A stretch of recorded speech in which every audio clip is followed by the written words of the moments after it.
5M TV Sénégal seen YouTube bu am solo abonnez-vous ci 5M TV Sénégal ndax ngay am ay vidéo yu am solo.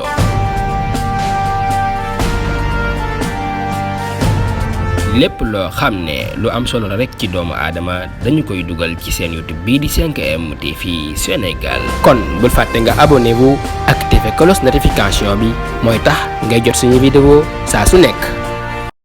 Sëriñ Ahmadou Rafahi Mbacké dañuy laaj ci jamono ju ñu nekk nii ndax dañoo seetlu ne jamono ju ñu nekk nit yi ñu ci ëpp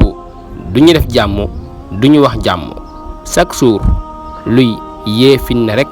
ci la ñuy xëy ci la ñuy gontu lan ngay dénk ñi nga xam ne bëgguñu jàmm wala sax ñoom wootewuñu jàmm wala sax ñoom dañuy yee fitna lan ngay dénk ñooñu.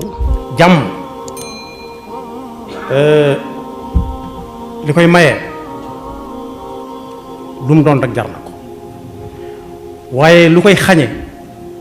jar na lu nekk ba jàmm sax moom lañ laaj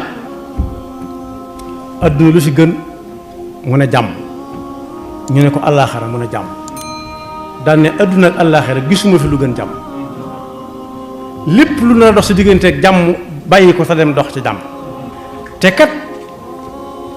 waqifuhum innahum mas'uluun daa am ñu ko moomale mi ngi ci alxuraan su ëllëgee nit dana layoo ba war a dem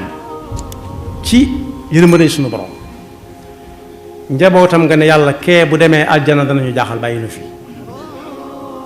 ndax li ñuy yàggal fii kat ca la.